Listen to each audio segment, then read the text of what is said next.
Olá, tudo bem? Bom dia, boa tarde, boa noite. Aqui é o professor Felipe. Estou aqui começando a aula 5 do segundo bimestre de filosofia do primeiro ano. Eu estou aqui, olha, na página 85 do caderno do aluno de vocês, tudo bem? Então, peguem o caderno do aluno aí para vocês poderem acompanhar aqui comigo, né? O nosso conteúdo da aula de hoje, poder depois fazer as atividades, tá certo? Responder as questões que eu preparei para vocês. Olha só, na página 85, o nosso caderno do aluno ele vai começar a abordar uma outra questão, um outro conceito, um conceito muito importante aqui para nós, o conceito de alteridade. Você sabe o que é alteridade? Aqui nesse pequeno parágrafo aqui em roxo, né? O nosso material vai nos explicar, olha só. O que é alteridade? Reconhecer o diferente e respeitar aqueles que não vivem a vida como vivemos, que não pensam como pensamos e não querem o que nós queremos. Compreender o conceito de alteridade no mundo em que vivemos é um exercício bem complexo. Então, olha só, a palavra alteridade, ela vem da palavra latina, né, do latim alter, que significa outro. Quando você coloca depois, né, a finalização da palavra com dade, geralmente tem a ver com você transformar essa palavra digamos assim, numa qualidade, né? Você ter alteridade significa você ter a capacidade de se colocar no lugar do outro, de se ver no lugar do outro, de se sensibilizar pelo outro. Percebam então que essa é uma característica, uma qualidade tão necessária, né, nos dias atuais, tão necessária na nossa sociedade. A capacidade de você se colocar no lugar do outro pode, de repente, resolver muitos problemas, porque muitos dos problemas, dos conflitos, dos preconceitos, das discriminações, da violência que existe na sociedade, consiste muitas vezes no egoísmo, muitas vezes na imparcialidade, né? Quer dizer, na parcialidade, né? Na pessoa, ela vê as coisas apenas do seu ponto de vista, né? Ou seja, só uma parte da realidade, ou seja, parcial, tá certo? É, consiste também nas pessoas elas buscarem realizar os seus interesses, muitas vezes passando por cima de seus semelhantes, passando de cima de outras pessoas na sua sociedade. Isso é uma qualidade importante para a sociedade, para o convívio social, como também é importante é, para o seu convívio familiar, para o seu convívio nas nossas micro-relações do dia a dia, tá bem? Olha só, o nosso livro, ele vai trazer aqui, tá vendo quando você vê esse quadradinho, né, cheio de pontinhos pretos e tal? Isso significa que é um QR Code, que chama, né? Você abre a câmera de fotografia do seu celular e aponta a câmera, né? Deixa focalizar bem nesse quadradinho, né? Do jeito que eu vou fazer aqui, por exemplo, olha. Você abre a câmera do seu celular e focaliza bem no quadradinho aqui. E aí aparece, olha, um linkzinho. Tá vendo? Você clica nele e você clica nesse link, abre um site, uma notícia, tá certo? A notícia que o livro está trazendo aí se chama Véu também é liberdade, tá? Eu consegui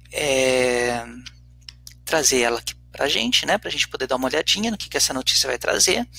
E ela está trazendo justamente uma ideia, né? Uma experiência da gente poder praticar, exercitar a alteridade.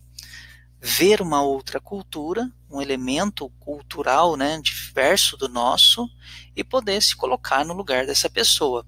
Véu também é liberdade, a vida de uma muçulmana feminista no Brasil.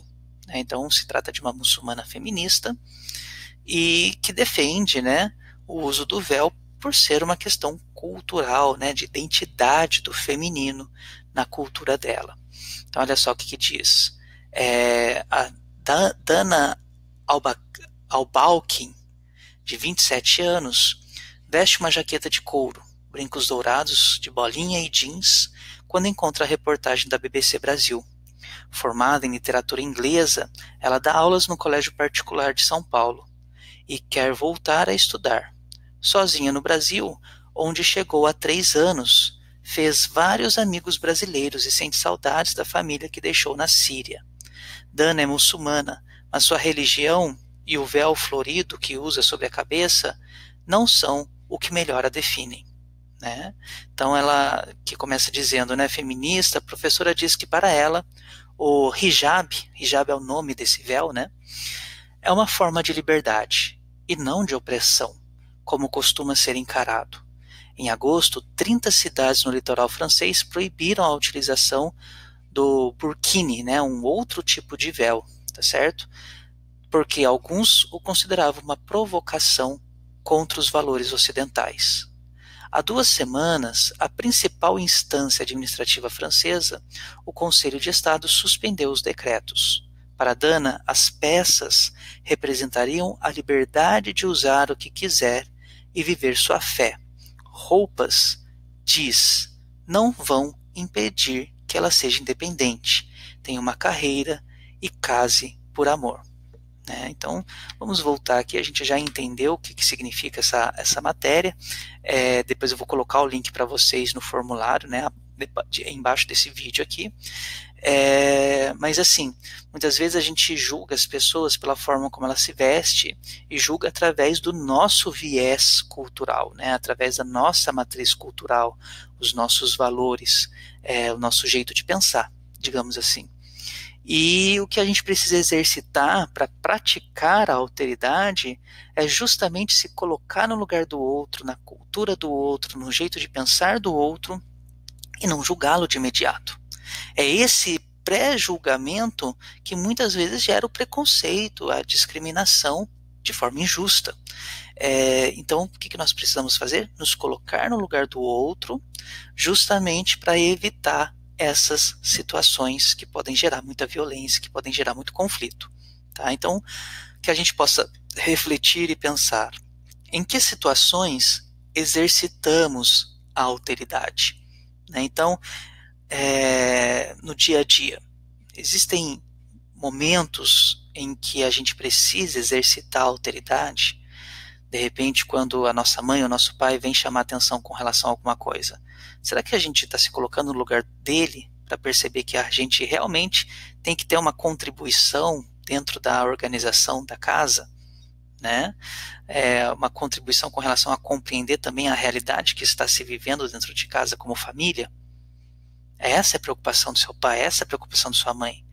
De repente a gente está agora no dia 9 do mês e ele tem que ver se o dinheiro que vocês ganharam vai durar até o final do mês. E de repente não cabe alguns gastos que você quer que tenha. Você está se colocando no lugar dele para perceber isso, para sentir isso. Né? Deve haver limites para a alteridade? Né? Será que existem limites para a gente se colocar no lugar do outro? Em que situações devemos abrir mão de se colocar no lugar do outro? Em que situações devemos abrir mão de praticar a alteridade? Né? Então, por que tendemos a forçar o outro a ver o mundo a partir do nosso olhar? Por que a gente tem, às vezes, a tentação de querer que o outro veja as coisas, os problemas, as perspectivas diante do nosso lado, né, do nosso mundo, do nosso jeito de ver, do nosso jeito de compreender, mas a gente tem uma resistência muito grande, uma dificuldade muito grande de se colocar no lugar do outro, né, de fazer com que o nosso olhar ocupe a posição, a perspectiva do outro. E aí continua o nosso texto aqui. O diferente é o outro. A partir das suas referências de vida, responda, né? Eu vou colocar essas perguntas aqui para vocês no questionário.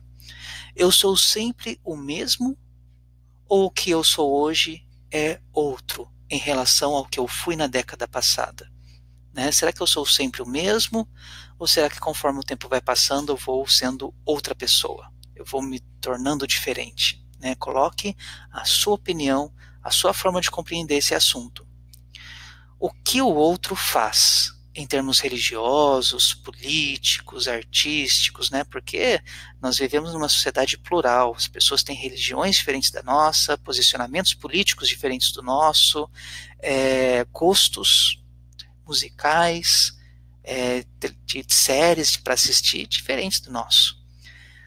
Por que tudo isso, essas diferenças me incomodam? Você sabe explicar por que te incomoda que o outro seja diferente de você? Ou não te incomoda? Também é uma possibilidade. E a terceira questão, como conviver com o outro? Né? Tem alguma dica? Tem alguma coisa que você faz que facilita esse processo? Então, responde aí pra gente, por favor, e essa é a nossa lição dessa semana. Tudo bem? Qualquer dúvida, entra lá no horário que eu estou disponível na sala de vocês dentro do centro de mídias, que eu respondo para vocês, tá? Um grande abraço e até lá.